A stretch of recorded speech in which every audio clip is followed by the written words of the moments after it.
Moi, ça fait plus de 5 ans que je travaille sur ce rapport chaque année. J'ai jamais vu ça, en fait.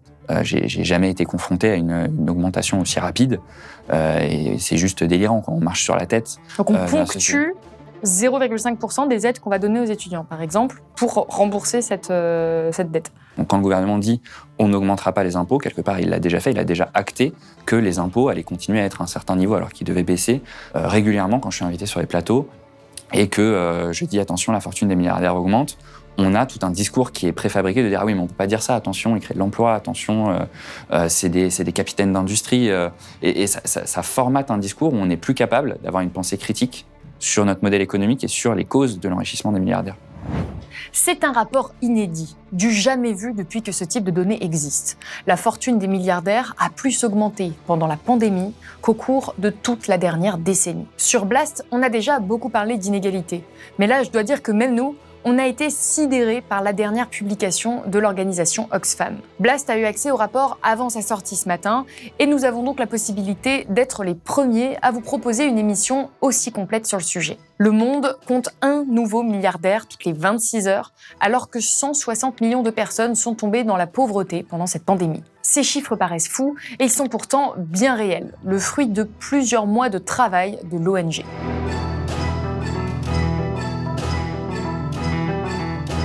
Aujourd'hui, j'ai le plaisir d'accueillir l'auteur de ce rapport en France, Quentin Parinello. Quentin Parinello, bonjour. Bonjour. Alors, vous travaillez depuis des années à Oxfam sur des rapports de ce type, mais là, vous le dites vous-même, ces chiffres sont historiques, c'est ça ? Oui, ils sont sans précédent en fait. On n'a jamais eu des milliardaires qui se sont enrichis autant en aussi peu de temps. C'est le cas dans le monde, c'est le cas aussi en France. Depuis le début de la crise, les milliardaires français ont gagné 236 milliards d'euros. Alors on a toujours un peu de mal à se représenter ce que c'est autant d'argent.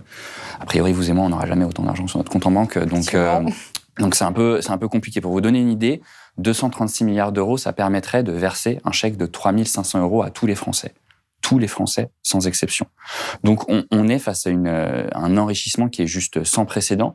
Et dans le même temps, on a une paupérisation d'une partie de la société. On a 7 millions de personnes qui ont besoin d'aide alimentaire. C'est 10% de la population active au sein de la 6e puissance économique mondiale. Et le message qu'on veut faire passer avec ce rapport, c'est que ces inégalités, cette sécession, quelque part, d'une petite partie de la population des plus riches. C'est ce que vous dites dans le rapport, c'est que les riches font sécession. C'est un mot qui est quand même C'est un mot qui est fort, mais en fait, on se retrouve avec, encore une fois, une petite partie de la population qui s'est enrichie comme jamais et une autre partie de la population qui est en train d'être paupérisée. Le message qu'on veut faire passer, c'est que c'est en grande partie à cause de la manière dont on a répondu à la crise. Le président français, le président Macron avait promis de protéger les Français quoi qu'il en coûte. Ce qu'on voit, c'est que ce quoi qu'il en coûte, finalement, il a été à plusieurs vitesses. Il a enrichi les milliardaires et il a laissé tomber les plus précaires. On va y revenir un petit peu plus tard sur la gestion de cette crise. Il y a un chiffre qui m'a marqué, c'est le fait que les 5 premières fortunes de France ont doublé leur richesse depuis le début de la pandémie et aujourd'hui, elles possèdent à elles seules ce que possèdent 40% des plus pauvres en France. Comment est-ce que c'est possible qu'ils se soient enrichis à ce point alors qu'on a tous traversé une crise économique qui certes a été amenuisée par le quoi qu'il en coûte, mais qui est tout de même été très forte. Comment est-ce que c'est possible ? C'est pour ça qu'on parle de sécession finalement, c'est qu'on arrive à des niveaux d'inégalité qui sont juste complètement délirants. Et le message qu'on veut faire passer, c'est que si les milliardaires se sont autant enrichis, c'est pas la main invisible du marché, c'est pas parce que les milliardaires ont fait des bons choix stratégiques pendant la crise, parce que vous l'avez dit, hein, l'économie était à l'arrêt, c'est parce qu'on a injecté des centaines de milliards de dollars ou d'euros dans les marchés financiers et que ça a fait gonfler la fortune des milliardaires. Donc quelque part, c'est de l'argent public, c'est grâce à de l'argent public qu'ils se sont enrichis, c'est pas parce que LVMH a été particulièrement brillant pour produire plus de sacs à main, c'est pas parce que Lactalis a produit plus de lait ou que sais-je. En fait, c'est essentiellement de l'argent public qui a été versé sans condition aux milliardaires. Et ce qu'on dénonce dans ce rapport, encore une fois, c'est ce 2 poids 2 mesures dans le quoi qu'il en coûte, parce que ça a été débloqué très très rapidement et à un niveau et une ampleur qu'on n'avait jamais vu, cette aide aux plus riches. Et dans le même temps, on voit des gouvernements, et notamment le gouvernement français, qui ont pinaillé pendant des semaines à se dire est-ce qu'on devrait vraiment aider les plus jeunes ? Est-ce que ça ne va pas les désinciter à chercher un travail ? Donc on voit vraiment que la racine du problème, elle est aussi idéologique. C'est-à-dire qu'on a un gouvernement qui se dit qu'il faut absolument aider les marchés financiers, sinon ça va être la catastrophe. Mais alors dans ce cas-là, aider les plus jeunes, c'est beaucoup plus compliqué. Attention aux effets de bord. Mais il y a tout de même eu des aides massives pour l'ensemble de la population, soyons honnêtes. Les restaurateurs notamment ont été particulièrement aidés. Il y a eu le fonds de solidarité qui a été mis en place. Il y a le chômage partiel. Donc on pourrait se dire, certes, les milliardaires ont reçu une part importante de l'argent, mais l'ensemble de la population française aussi. Donc finalement, c'est pas si choquant que ça. Encore heureux qu'il y ait eu ces aides, parce que sinon la situation serait largement pire. Effectivement, le chômage partiel, c'était une bonne réponse pour protéger les salariés français. Le problème, c'est que le chômage partiel, ça marche très bien quand vous êtes en CDI, ça marche moins bien lorsque vous êtes en temps partiel subi, lorsque vous êtes en contrat court, lorsque vous êtes intérimaire, lorsque vous travaillez dans l'économie informelle, lorsque vous ne travaillez pas, par exemple, ça ne marche pas. Et ce qui se passe, et c'est ce qu'on avait prédit dès janvier dernier, c'est qu'il y a des oubliés des plans de relance, il y a des oubliés de la réponse du gouvernement, et que ces gens-là, qui étaient déjà en situation de précarité, se sont encore plus appauvris.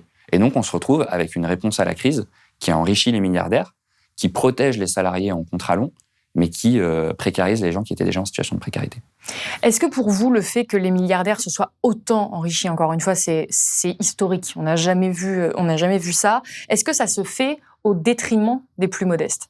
Oui, tout à fait, parce qu'il y a des choix idéologiques qui ont été faits par les autorités de soutenir, quoi qu'il en coûte, les milliardaires. Il y a eu un vrai quoi qu'il en coûte pour les milliardaires. On n'a jamais mis autant d'argent dans les marchés financiers. Et la fortune des milliardaires, encore une fois, elle a jamais augmenté aussi vite, aussi fortement et aussi vite en aussi peu de temps. Un petit peu avec notre argent, finalement. Un petit peu avec de l'argent public. Et les gouvernements ont fait le choix de ne pas avoir une réponse aussi calibrée, d'une ampleur aussi importante pour les plus précaires. Quand on en est encore aujourd'hui à discuter de la pertinence de mettre en place une protection pour les jeunes. Donc, le gouvernement vient d'annoncer un revenu d'engagement pour les jeunes qui devrait concerner quelques centaines de milliers de moins de 26 ans.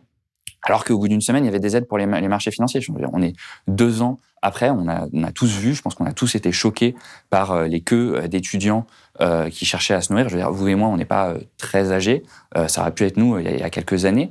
On est la 6e puissance économique mondiale et on a 7 millions de personnes qui ont besoin d'aller à la banque alimentaire pour se nourrir. C'est juste pas acceptable. Ça montre que la réponse à la crise, elle a été complètement inégalitaire. Elle a largement favorisé les milliardaires et elle a laissé de côté les plus précaires. Effectivement, on pouvait être inquiet quand on a vu ces images d'étudiants qui faisaient la queue pour obtenir une aide alimentaire. On pouvait s'imaginer que le taux de pauvreté en France avait explosé pendant la pandémie. Et pourtant, c'est pas ce que nous dit l'INSEE. En 2020, malgré les confinements, malgré l'effondrement de l'économie de près de 9%, le taux de pauvreté en France est resté de 14,6% de la population. Finalement, c'était le même taux qu'en 2019. Qu'est-ce que vous répondez à cela ? Encore une fois, c'est ce qu'on avait prédit en janvier dernier. On avait dit très bien, vous mettez en place des mesures qui protègent la majorité des Français qui sont en CDI, mais attention, vous n'en faites pas assez pour les plus précaires. Et ce qui se passe, et ce que dit l'INSEE, c'est certes, le taux de pauvreté n'a pas augmenté, donc le nombre de personnes en situation de pauvreté n'a pas augmenté, mais les personnes qui étaient en situation de pauvreté sont encore plus pauvres qu'avant. Et c'est précisément parce que on n'a pas mis des aides à la hauteur des besoins pour les plus précaires. Et quelque part, c'est simplement de dire, l'argent magique, il existe, il a été mis dans la poche des milliardaires et il n'y a pas eu cet effort qui a été fait pour protéger les plus précaires pendant la crise. En tout cas, cette augmentation de la fortune des milliardaires, elle est sans précédent. On va vous mettre un graphique à l'écran qui montre ça très bien. On voit bien que la courbe augmente de manière assez spectaculaire au cours des derniers mois.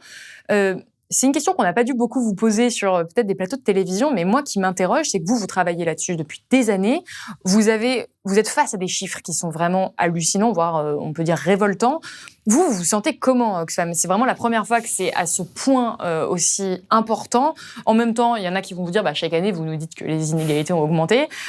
Comment on se sent quand on travaille sur ce type de rapport toute la journée et qu'on assiste un peu impuissant à un creusement sans précédent des inégalités ? On n'est pas choqué.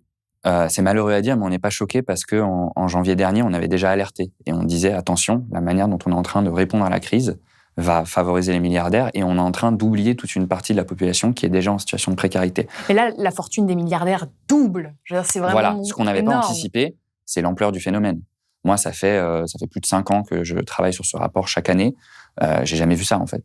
J'ai jamais été confronté à une augmentation aussi rapide. Et c'est juste délirant quand on marche sur la tête. En fait, la manière dont on se sent, si vous voulez, c'est de dire que derrière ces chiffres, il y a des situations qui sont difficiles et c'est ça le message qu'on veut faire passer. C'est de dire que les inégalités, c'est pas une fatalité, c'est le résultat de choix politiques et le gouvernement a simplement pas fait les bons choix politiques. Et je fais partie des nombreux Français qui ont eu des proches qui ont dû aller à l'hôpital ces derniers mois et de voir l'état de délabrement de l'hôpital, c'est rageant, c'est à hurler de voir encore une fois les étudiants faire la queue pour chercher à se nourrir au sein de la 6e puissance économique mondiale. On marche sur la tête, en fait. Ce que vous racontez là, c'est tellement démesuré, c'est tellement spectaculaire et vertigineux. Est-ce qu'on se retrouve pas à un moment, à court de vocabulaire, pour décrire cette réalité? Parce que, y compris ici à Blast, on en a beaucoup parlé, mais là, je le disais, moi, j'ai reçu votre rapport, j'ai été vraiment choquée. Et pourtant, c'est aussi mon métier de parler de ça toute la journée. Mais là, j'ai l'impression qu'on a passé un peu un cap. Et comment on fait, en fait, pour transmettre cette réalité à l'ensemble de la population? Mais c'est difficile. On arrive à court de synonymes pour trouver les bons mots pour décrire. Et effectivement, il faut trouver les mots justes pour caractériser ce qui est simplement historique. Et c'est vrai que pour certains lecteurs des rapports d'Oxfam, ils vont dire très bien, encore une fois, les inégalités augmentent. Mais c'est juste sans précédent. On n'a jamais eu une augmentation aussi rapide et aussi importante de la fortune des milliardaires. Et le risque qu'on a aujourd'hui, c'est que non seulement on a cette augmentation de la fortune des milliardaires, mais ils ne sont pas mis à contribution pour répondre à la crise. Et on risque de faire payer la note de la crise aux plus précaires. J'allais y venir justement. Il y a un élément de votre rapport qui m'a un peu étonnée. C'est que vous rappelez que le 25 août dernier, le ministre de l'économie, Bruno Le Maire, a rappelé que le quoi qu'il en coûte, c'était terminé, en tout cas à l'époque, avant la résurgence de l'épidémie, et que on avait dépensé des milliards en partie pour justement aider certaines très grosses entreprises et donc certaines très grosses fortunes, mais maintenant il va falloir rembourser cette dette qui a complètement explosé. Et alors, parmi les moyens pour rembourser cette dette, j'ai appris qu'on utilise un impôt qui s'appelle la CRDS, et qui en fait finance un petit peu l'argent magique qu'on a eu. Qu'est-ce que c'est que la CRDS ? La CRDS, ça veut dire la contribution au remboursement de la dette sociale. Donc c'est un prélèvement de 0,5% sur vos salaires, à vous, à moi, mais aussi les aides aux étudiants, les retraites. Donc ça touche à peu près tous les actifs. Donc on ponctue 0,5% des aides qu'on va donner aux étudiants, par exemple, pour rembourser cette dette. Voilà. Donc elle existait avant, elle devait prendre fin en 2024, et le gouvernement a décidé de prolonger cette contribution jusqu'en 2033. Donc quand le gouvernement dit on n'augmentera pas les impôts, quelque part il l'a déjà fait, il a déjà acté que les impôts allaient continuer à être à un certain niveau alors qu'ils devaient baisser après 2024. Et ce qu'on veut faire passer comme message, c'est que c'est un choix politique, encore une fois. Il y a un deuxième choix politique qui vient d'être fait, c'est que le gouvernement vient de passer un décret pour réformer l'assurance chômage. C'est-à-dire que ça va être plus dur aujourd'hui, pour des personnes cherchant à avoir des indemnités chômage à toucher ces indemnités, c'est plus dur de rentrer dans les critères. Ça va baisser pour au moins 1 million de bénéficiaires. Et du coup, c'est des choix politiques qui sont faits de demander aux chômeurs, aux actifs, aux salariés, aux retraités, aux étudiants de participer au remboursement, mais en revanche, surtout pas de demander aux milliardaires. Et c'est là où je pense qu'il y a un vrai biais idéologique, parce que, encore une fois, la fortune des milliardaires n'a pas augmenté par une opération du Saint-Esprit. C'est pas la main visible du marché, c'est parce qu'on leur a donné de l'argent public.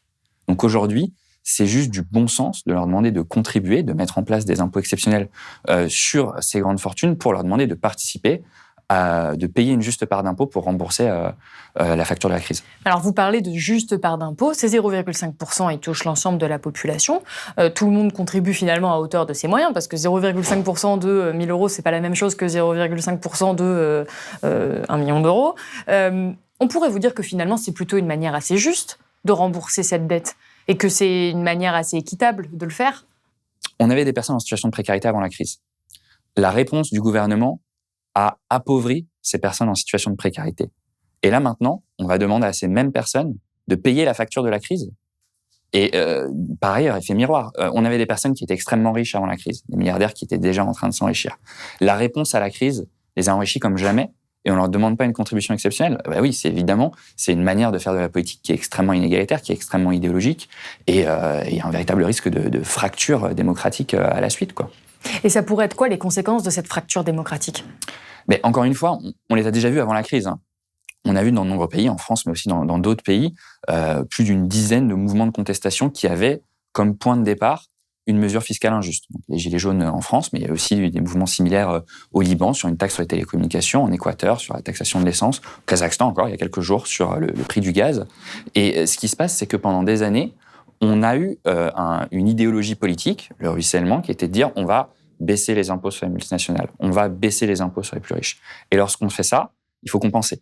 Et donc on se retrouve avec des compensations qui c'est coupé dans les services publics. On se retrouve avec un hôpital public complètement exsangue, juste avant la crise, à devoir faire face à une crise sans précédent avec des moyens complètement limités, où on se retrouve avec un transfert de la contribution vers les classes moyennes et les classes populaires. Sauf qu'au bout d'un moment, ces classes moyennes et ces classes populaires, elles ont plus rien dans leur compte en banque. En France, il y a un sondage très récemment qui montrait que quand vous possédez moins de 2 000 € en moyenne sur votre compte, vous avez plus que 55 € au 10 du mois. Est-ce que c'est à ces gens-là qu'on doit faire contribuer en majorité la réponse à la crise? A priori, je pense que non. Au contraire, il faut plutôt aller chercher, les plus riches, il faut l'assumer. Au bout d'un moment, c'est juste qu'ils ont bénéficié de l'argent public, c'est à eux de faire le plus gros de l'effort. Et sinon, on risque de se retrouver avec un gilet jaune puissance 10 à la rentrée. Et c'est ça pour vous le risque qu'il peut y avoir? Le risque, c'est pas qu'il y ait des manifestations. En soi, les manifestations, que les gens manifestent, c'est normal. Le risque, c'est qu'on risque de se retrouver avec une société tellement fracturée que les gens n'ont plus assez pour vivre, n'ont plus assez pour boucler leur fin de mois. Et oui, ça, du coup, ça provoquera des mouvements extrêmement forts. Et on voit que ça sera le résultat de choix politiques qui sont en train d'être pris aujourd'hui. Et ce que vous expliquez également dans ce rapport, il me semble que vous faites référence à l'économiste Julia Cagé, qu'on a déjà reçu ici à Blast, c'est que en plus d'avoir un pouvoir économique très important, les plus riches obtiennent également un pouvoir d'influence qui est très important, notamment dans les médias. Est-ce que vous pourriez nous en dire un peu plus et surtout en quoi c'est un problème? Plus on a d'argent, plus on a d'influence sur la chose publique. Alors dans certains pays, c'est extrêmement visible. Aux États-Unis, quand on voit le financement de la vie politique, c'est extrêmement visible. En France, il y a un cadre régulatoire qui est un peu plus fort, mais ça n'empêche pas, par exemple, d'avoir une extrême concentration des médias entre la main de quelques milliardaires. D'ailleurs, c'est un sujet. L'Assemblée nationale est en train de s'en emparer. Dans les prochains jours, elle va interviewer certains milliardaires sur leur influence qu'ils peuvent avoir sur les médias qu'ils possèdent, sur la ligne éditoriale. Je pense que vous êtes bien placé pour connaître ce sujet à Blast. Ça a aussi une influence au-delà de la question médiatique, mais on organise quelque part l'impuissance de l'État, parce qu'on voit des milliardaires qui sont plus puissants que certains États. Et Notre-Dame, par exemple, l'incendie de Notre-Dame de Paris, c'est un cas d'impuissance de l'État où l'État est tenu d'aller demander l'aide, la rescousse des milliardaires. Et au final, les milliardaires devraient couvrir environ 50% du coût de rénovation. C'est 3 milliardaires qui couvrent 50% du coût de rénovation. Et du coup, on se retrouve, encore une fois, face à plusieurs visions du monde. Une vision où certains vont dire très bien, écoutez, ils font de la philanthropie, c'est génial. Et vous voyez c'est eux qui se retrouvent à prendre des décisions d'ordre public. Et une autre vision du monde, vous avez absolument raison, où on se retrouve lié finalement à la bonne volonté, à la charité d'une minorité de personnes. Et s'il y avait une imposition juste de ces personnes, on aurait de quoi couvrir le coût de réparation de Notre-Dame, mais on aurait aussi de quoi réinvestir dans la santé, dans l'éducation. Et ça n'empêche pas d'avoir de la philanthropie. C'est juste comment on pense un modèle économique où on n'est pas dépendant de la charité et de la bonne volonté d'une petite partie de personnes. Et par ailleurs, au-delà de ça, on va avoir un véritable problème d'équilibre démocratique. Parce que plus ces gens-là ont une richesse importante, plus ils vont avoir un impact sur les décisions qui sont prises. On le voit aujourd'hui régulièrement quand je suis invité sur les plateaux et que je dis attention, la fortune des milliardaires augmente. On a tout un discours qui est préfabriqué de dire ah oui, mais on peut pas dire ça. Attention, ils créent de l'emploi. Attention, c'est des capitaines d'industrie.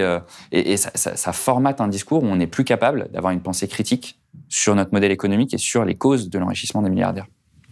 Et parmi les effets négatifs donc, de cette hyper-concentration des richesses, de cette explosion des inégalités, il y a les effets négatifs en ce qui concerne l'écologie, notamment les aides sans condition. Vous écrivez dans ce rapport, je vous cite, « relance un modèle ultra-carboné ». En quoi est-ce que ça relance un modèle ultra-carboné, le fait qu'ils obtiennent toutes ces richesses? Mais du coup, la fortune des milliardaires, elle est largement dépendante des parts qu'ils ont dans des entreprises. Et ces entreprises, la plupart des grosses entreprises françaises, toutes les grosses entreprises françaises, en fait, ont été aidées par l'État, que ce soit la baisse des impôts de production, le chômage partiel, etc., sans condition. Donc on leur a dit, on vous aide. on va vous aider à refaire de la marge et pour que vous puissiez vous remettre sur votre pied. Mais ce que Oxfam a demandé, mais un certain nombre d'organisations de la société civile, des syndicats, etc., ils ont demandé, très bien, aidons ces entreprises, mais mettons en place des conditionnalités pour qu'en même temps, elles opèrent un virage écologique. Parce qu'on se retrouve avec des entreprises qui ont des empreintes carbone délirantes, qui ont une trajectoire carbone qui nous emmène vers 3,5, 4 degrés, et par extension, du coup, des milliardaires qui, parce qu'ils possèdent des parts dans ces entreprises, ont des empreintes carbone délirantes. On en parle dans le rapport, on a 20 des milliardaires les plus riches dans le monde qui ont une empreinte carbone 8000 fois supérieure à 1 milliard de personnes sur Terre. 8000 fois supérieure. C'est juste délirant. Et encore une fois, on se retrouve avec des personnes qui ont un style de vie qui est largement au-delà de ce qui est admissible, de ce qu'on peut se permettre pour survivre, en fait, tout bonnement, tout simplement, et qui ont un pouvoir complètement délirant. Enfin, je veux dire, qui ont un pouvoir sur la structure économique, finalement, qu'on va adopter dans les prochaines années, enfin, qu'on devrait et un comportement, enfin, je veux dire, la course spatiale qu'on a eue entre Jeff Bezos et Richard Branson, il y a quelques années, c'était les États qui envoyaient des satellites dans l'espace et c'était à but scientifique. Là, j'ai pas vraiment compris s'il y avait un but scientifique, ça ressemblait plus, si on me passait l'expression, à un concours qui est la plus grosse, quoi, si vous voyez ce que je veux dire. Mais oui. pas une mission scientifique et ni un enjeu. Et en fait, si vous voulez, l'enjeu, c'est aussi de se dire qu'au même moment, on est en train de se dire où est-ce qu'on trouve les milliards pour l'hôpital public, où est-ce qu'on trouve les milliards pour vacciner l'ensemble de l'humanité, et qu'on a des personnes qui s'amusent à aller dans l'espace, quoi. Et alors, vous l'évoquiez tout à l'heure, vous dites la manière dont le gouvernement gère cette crise n'est finalement pas la bonne, en tout cas si on veut réduire les inégalités et si on veut améliorer la vie du plus grand nombre. Et à Oxfam, dans ce même rapport, vous préconisez des mesures, notamment pour faire en sorte que justement cette politique fiscale s'améliore. Vous prônez un changement radical de politique fiscale en France. Comment est-ce que vous imaginez cette politique fiscale idéale ? On a publié un manifeste fiscal début décembre où on propose 15 mesures structurantes pour réformer notre système fiscal qui pourrait dégager au moins 65 milliards d'euros, voire 85-90 milliards d'euros selon l'ambition qu'on y met dedans. Dans ces mesures, il y a notamment la taxation des plus riches. Et on part du principe qu'il faut un impôt exceptionnel sur les milliardaires qui ont profité de la crise. Leur fortune a doublé. C'est soit on les met à contribution, soit on va faire payer la crise aux chômeurs, aux salariés, aux étudiants, aux retraités. Donc ça, c'est une première mesure. Puis deuxièmement, il faut rétablir un impôt sur la fortune, pas tel qu'il existait avant. Le ISF, qui a été supprimé par Emmanuel Macron. Mais si vous voulez, c'est pas un totem, c'est aussi une manière de les faire contribuer. Justement, vous et moi, on paye un impôt sur notre revenu. Il se trouve que les milliardaires ont très peu de revenus, mais ils ont en revanche des fortunes très importantes. Donc de la même manière que vous et moi, on paye des impôts sur notre revenu, a priori, il faut les faire contribuer de manière générale. Et ce qu'on voit, c'est que la baisse la suppression de l'ISF, sa transformation en impôt sur la fortune immobilière, ça n'a pas relancé l'investissement comme c'était annoncé par le gouvernement. Il y a eu 3 évaluations de suite qui ont été faites par les services du gouvernement pour évaluer l'impact sur l'investissement. Il y a 0 impact sur l'investissement. Au contraire, ça a fait baisser l'investissement dans les PME. L'autre argument qui a été mis en avant par le gouvernement, c'est-à-dire l'exil fiscal. Alors, il faut savoir que avant 2017, et c'est les chiffres de Bercy, la part des contribuables à l'ISF qui étaient tentés par l'exil fiscal, c'était 0,2%. Ça coûtait environ 20 millions d'euros. Du coup, on a décidé de se priver d'un impôt qui nous rapportait 3 milliards d'euros, 3,2 milliards d'euros, parce qu'on avait un exil fiscal qui nous coûtait 20 millions d'euros par an. Alors, il ne faut pas avoir fait bac plus 5 pour voir qu'a priori, ça ne colle pas mathématiquement et que simplement, on a eu une mesure idéologique qui ne porte pas ses fruits. Qui est un cadeau fiscal. Qui est un cadeau fiscal aux plus riches. Et aujourd'hui, plus que jamais, alors même que la fortune de ces milliardaires a doublé, il faut rétablir un ISF. Et ce qu'on préconise dans ce manifeste, c'est non seulement de rétablir un ISF, mais de le repenser, parce qu'il y avait beaucoup de failles dans cet ISF, aller revoir un certain nombre de niches fiscales, aller revoir le plafonnement de l'ISF qui profite énormément aux plus riches, aller revoir la taxation du patrimoine professionnel. Donc c'est un segment de l'ISF qui permet aux plus riches d'éviter une grande partie de ce qui est payé sur l'impôt sur la fortune, et pour redessiner un impôt où les plus riches contribuent vraiment à l'économie. Donc on peut prendre des mesures, on peut mettre des mesures en place. On peut le faire, certains pays l'ont fait à la suite de la crise. L'Argentine l'a fait, la Nouvelle-Zélande l'a fait. Il y a une discussion aux États-Unis qui, pour l'instant, est bloquée, mais qui pourrait revenir dans quelques semaines sur est-ce qu'on met à contribution les plus riches en taxant la fortune. Ils ont déjà augmenté les revenus du capital. Donc, quand Emmanuel Macron a fait la flat tax et baissé l'imposition sur les revenus du capital, Joe Biden, en arrivant, il a dit « nous, on augmente ». Ça ne préconise pas que l'ensemble de la politique de Joe Biden fiscalement elle soit au niveau. Il va falloir qu'il l'améliore sur ces sujets. Mais on voit bien que déjà, il y a une opposition idéologique sur ces sujets, sur la nécessité d'aller taxer les plus riches. Donc vous proposez des mesures qui sont assez concrètes, détaillées, encore une fois, dans votre manifeste fiscal, où on peut en retrouver certaines dans le rapport que vous venez de publier. Le deuxième gros aspect des mesures que vous proposez, c'est celui de réinventer un État-providence. Et là, on est à quelques semaines maintenant de l'élection présidentielle. Réinventer un État-providence, c'est vraiment pas quelque chose que l'on voit particulièrement dans le débat public, dans le débat médiatique actuellement. Qu'est-ce que vous entendez par réinventer un État-providence et pourquoi, en fait ? Ça semble assez évident, en fait. On vient de faire face à une crise où on a vu que nos filets de sécurité collectifs, l'hôpital public, les protections sociales, elles étaient mises à mal. Et encore, on a de la chance en France par rapport à certains pays. On a un modèle de protection sociale qui permet, hors temps de crise, à 5 millions de personnes de sortir de la pauvreté. C'est déjà pas mal.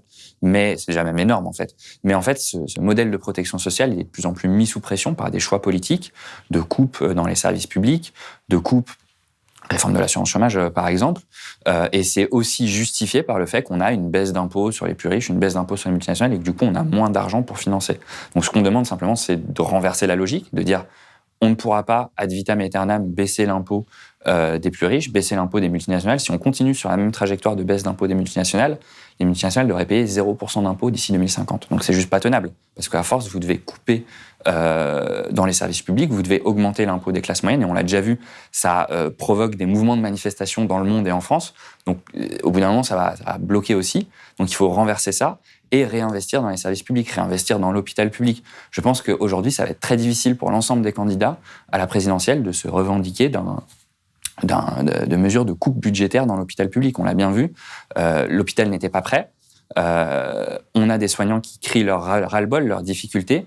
Et si on a une 4e, une 5e, une 6e, une 7e vague, il va bien falloir remettre de l'argent dans les caisses de l'hôpital public. Pas seulement réinventer la protection, l'État-providence, c'est aussi réinventer la manière dont on protège les gens, le salaire minimum, les allocations chômage, le RSA, pour faire en sorte simplement qu'on puisse permettre à chacun de vivre dignement. Parce que, mine de rien, en fait, c'est ça la politique. C'est de permettre à chacun de pouvoir vivre dignement. Eh bien, c'est la fin de cette émission. Merci beaucoup, Quentin Parinello, d'avoir été avec nous aujourd'hui sur le plateau de Blast.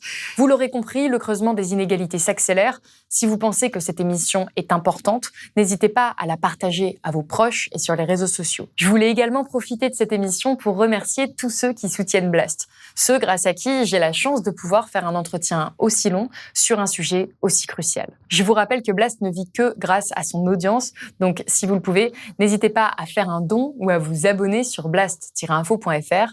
Et moi, je vous dis à bientôt.